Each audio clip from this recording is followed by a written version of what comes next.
Assalamualaikum warahmatullahi wabarakatuh. Perkenalkan saya Laura Azara Sopyan dengan NIM 2220501057. Baiklah, di sini saya dari program studi Komunikasi dan Penyiaran Islam dengan kelas KPI 2251B.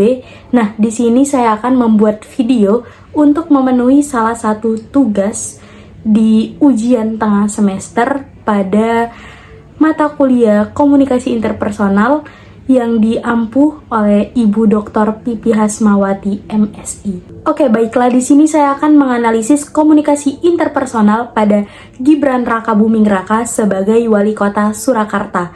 Nah, saya akan menganalisis beberapa cuplikan video pada podcast Gibran bersama Putri Tanjung yang di-upload di channel YouTube CXO Media. Nah, sebelum saya lanjut videonya, saya akan menjelaskan dulu apa sih komunikasi interpersonal itu. Jadi, komunikasi interpersonal itu ialah komunikasi tatap muka yang terjadi antar dua orang yang memiliki reaksi secara langsung, baik secara verbal maupun non-verbal. Nah, komunikasi interpersonal ini memiliki sifat yang unik dan memiliki 3 kebutuhan. Jika 3 kebutuhan ini terpenuhi, maka terciptalah komunikasi interpersonal tersebut.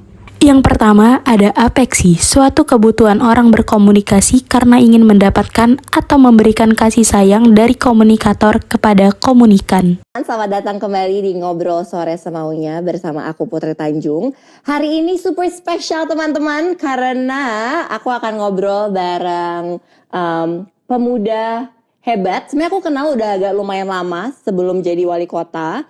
Waktu itu kita berkenalan karena sama-sama di industri kreatif.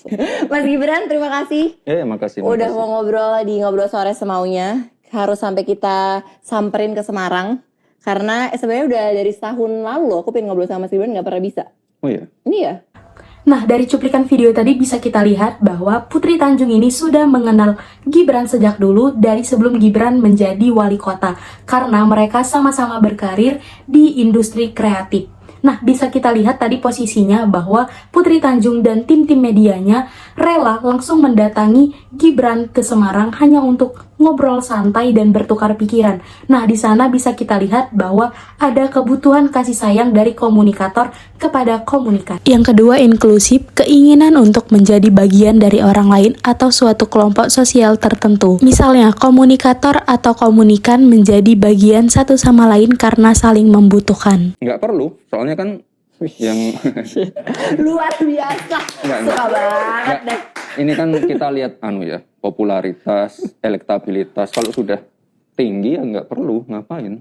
Nah, dari cuplikan video tadi bisa kita pahami bahwa inklusif itu ialah keinginan untuk menjadi orang lain. Ialah contohnya seperti misalnya nih seorang komunikator. Bagaimana ya jika saya ada di posisi komunikat? Nah, jadi pada intinya seorang komunikator ini harus memastikan bahwa komunikan ini posisinya merasa dihargai, dihormati, dan didengarkan. Yang terakhir, kontrol, berusaha mempengaruhi diri dia dan orang lain, misalnya pengendalian diri, ekspresi emosi yang tepat, dan kemampuan untuk mengarahkan percakapan atau situasi agar sesuai dengan tujuan komunikasi tertentu. Tapi berarti waktu kayak saat pandemi gitu-gitu berarti nggak ngaruh sama sekali ke Mas Gibran? Ya ngaruh lah. Ngaruh dong. Berarti tuh highlight dong Mas, salah satunya. Ya highlight yang buruk. Buruk, iya. Mas, tapi mumpung sekarang kita di Semarang, jadi aku langsung nanya direct aja Mas. Karena aku kepo nih rumornya katanya Mas Gibran tahun 2024 bakal jadi menyalonkan diri sebagai gubernur Jawa Tengah. Itu nggak ada yang di brief. Ada Mas, tapi cepet. Enggak. Belum ya? Enggak tahu. Nah, bisa kita lihat dari cuplikan video tadi bahwa Putri Tanjung ini mampu mengkontrol emosinya dan mampu mengarahkan komunikasi ini agar berjalan sesuai dengan tujuan awalnya dengan melontarkan beberapa pertanyaan-pertanyaan. Nah, jika 3 kebutuhan tadi sudah terpenuhi semua, maka sudah terciptalah komunikasi interpersonal tersebut. Lalu selanjutnya ada 5 cara agar menjadi komunikator yang baik. Yang pertama, mampu mengembangkan keterampilan berkomunikasi. Gibran dan Putri sangat terampil dalam berkomunikasi sehingga komunikasi berjalan lancar sampai selesai podcast tersebut. 90 juga. Tinggi banget. 100. Jadi orang yang seperti itu di Indonesia itu cuma ada saya dan Beneran. populer tapi tidak disukai. Dan ini Itu sangat susah membalikkan itu. Yang kedua, kita harus mengetahui atau memahami situasi dari komunikan. Di sini bisa kita lihat bahwa Putri selalu mengajukan pertanyaan pada waktu yang tepat. Dan Unik serba singkat, Mas. Iya. Itu tuh menjadi barrier komunikasi atau justru menguntungkan, Mas, sebenarnya? Ya mungkin tidak menguntungkan untuk teman-teman media sih. Tapi untuk warga sih ya mereka pengennya Direct ya soalnya, Mas ya? apa? Ada masalah apa? Oke kita selesaikan. Ada masukan apa? Oke kita selesaikan. Itu aja sih. Kita nggak pengen terlalu yang bertele-tele. Lalu yang ketiga, kita harus menggunakan perspektif atau sudut pandang. Kita harus mengerti perasaan seorang komunikan. Kita harus membayangkan jika posisi kita ada di posisi komunikan tersebut. Jadi kita harus memperhatikan perasaan dia juga. Di sini Putri memberikan sudut pandangnya terhadap Gibran, namun Gibran juga memberikan sudut pandangnya terhadap dirinya sendiri. Tahu? Galak, Enggak, saya nggak galak kok. tegas ya? Tegas. Enggak juga. Yang keempat, komunikator harus memahami dampak dari komunikasi dengan komunikan tersebut. Gibran dapat mengatur dampak dari komunikasinya dengan baik sehingga komunikasi dapat berjalan dengan lancar. Kalau diwawancarai cuma satu kata, dua kata, kita breakdown semua. Oke. Dan saya udah bilang ke tim saya nggak akan merubah ini loh. Orang nggak suka ya biarin nggak suka. Iya.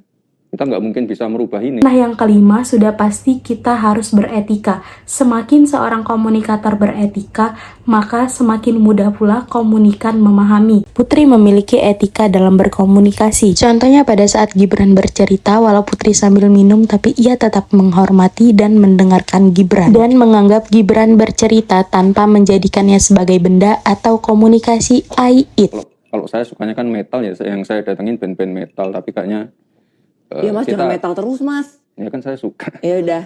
Dan itu loh, penyumbang PAD terbanyak juga loh band-band itu. Jadi kalau ada K-pop dan Iya, lain-lain, katanya kita kasih boleh. flavor. Soalnya kan K-pop kan belum pernah keluar dari Jakarta. Betul, kan. selalu Jadi, di Jakarta. Dalam jendela jauh hari, komunikasi antara Gibran dan Putri telah mencapai posisi aman. Putri memandang Gibran secara positif, begitupun sebaliknya. Dengan begitu, konsep diri pun dapat terbentuk sehingga self-disclosure pun tercipta. Salah satu contoh Gibran yang telah terbuka pada Putri ialah pada menit ke-16. Dalam video tersebut, Gibran buka-bukaan bahwa ia memang populer namun sangat banyak sekali yang tidak menyukainya. kita kan lihat data-data di kota Solo ya. Kita kan ada survei. Popularitas di atas 90. Tapi ketidaksukaan pada saya itu tinggi sekali. Berapa persen, Mas? Tinggi banget. 90 juga? Tinggi banget. 100. Jadi orang yang seperti itu di Indonesia itu cuma ada saya dan Beneran? populer tapi tidak disukai. Dan ini Wow. itu sangat susah membalikkan itu. Dari komunikasi yang terjadi pada Gibran dan Putri, komunikasi tersebut menggunakan model interaktif, yang mana komunikasi tersebut memfokuskan pada respon atau feedback dari komunikan kepada komunikator. Oke, baiklah, mungkin ini saja penjelasan dari saya. Kurang dan lebih saya mohon maaf, kepada Allah saya mohon ampun. Wabillahi taufiq wal hidayah. Wassalamualaikum warahmatullahi wabarakatuh.